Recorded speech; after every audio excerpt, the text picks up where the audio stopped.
वरिष्ठों को भी प्रणाम।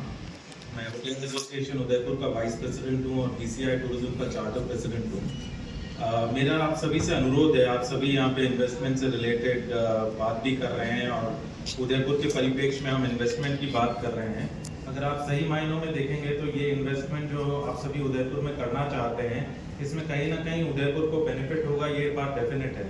लेकिन जिस हालत में उदयपुर काफ़ी क्षेत्रों में अभी है, वो एक सोचने वाला विषय है। उस पर मैं ज़्यादा लंबा नहीं बोलूँगा, लेकिन मैं आप लोगों का ध्यान इस चीज़ पे आकर्षित करना चाहता हूँ कि इतना पैसा जब हम किसी डायरेक्शन में लगा रहे हैं तो कुछ पैसा हमें उदयपुर के इंफ्रास्ट्रक्चरल डेवलपमेंट और उदयपुर की खूबसूरती में भी इन्वेस्ट करना चाहिए।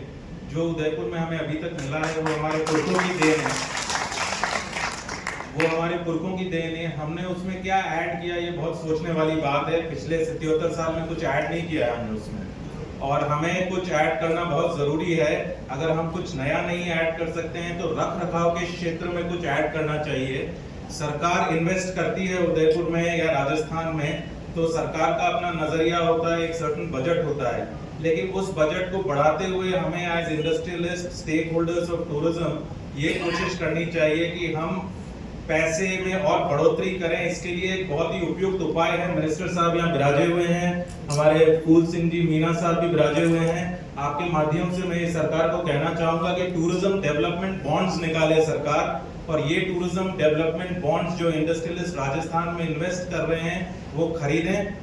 इस बॉन्ड से उनका पैसा मल्टीप्लाई हो सकता है, जो टूरिज्म यूनिट्स उससे डेवलप होगी, जो मॉन्यूमेंट्स डेवलप होंगे, और ये टूरिज्म बॉन्ड इतना पैसा राजस्थान सरकार के पास ला देंगे कि राजस्थान के सारे मॉन्यूमेंट्स बहुत खूबसूरती से डेवलप होके आगे आ सकते हैं।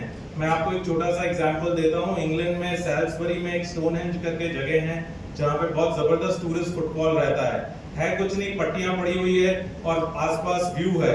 उदयपुर में तो बहुत सारा व्यू है, बहुत खूबसूरत मॉन्यूमेंट्स हैं, लेकिन ज्यादातर सारे मॉन्यूमेंट्स बिना अच्छे रखरखाव के अच्छी कंडीशन में नहीं है, और जो नया रखरखाव भी होता है उसमें बहुत ज्यादा ध्यान से नहीं किया जाता है वो, और एस्थेटिक ब्यूटी को मेंटेन नहीं रख पाते हैं हम, क्योंकि सोच वैसी नहीं है, विकसित उतनी नहीं है। हमें कोशिश करनी चाहिए कि स्टेक होल्डर्स और सरकार मिलकर ऐसा पैनल बनाए कि एस्थेटिक ब्यूटी को मेंटेन रखा जाए। जो झीलें हैं, बावड़ियां हैं, हवेली हैं, मंदिर हैं, इन सब का रख रखाव हो, और उदयपुर बहुत easily UNESCO world heritage city बन सकता है।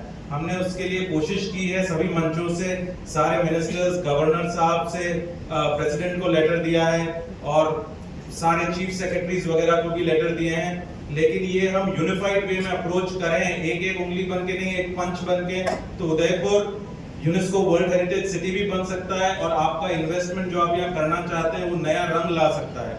तो मेरी आप सभी से गुजारिश है कि कृपया इस डायरेक्शन में सोचें। और मिनिस्टर साहब यहाँ बैठे हैं, पूरा प्रशासन बैठा हुआ है, कमिश्नर साहब राम प्रकाश जी जो बहुत ही ऑनेस्ट और बहुत स्ट्रॉन्ग व्यक्ति हैं, मैडम प्रज्ञा केवल रमानी जी जो अभी अभी नियुक्त हुई हैं, इनके साथ मिलके हमें इस दिशा में आगे कदम बढ़ाना चाहिए, जिससे कि उदयपुर वर्ल्ड मैप पे आ जाए, और कोशिश हम सबकी इसी डायरेक्शन में रहनी चाहिए। बहुत बहुत धन्यवाद मुझे मौका देने के लिए।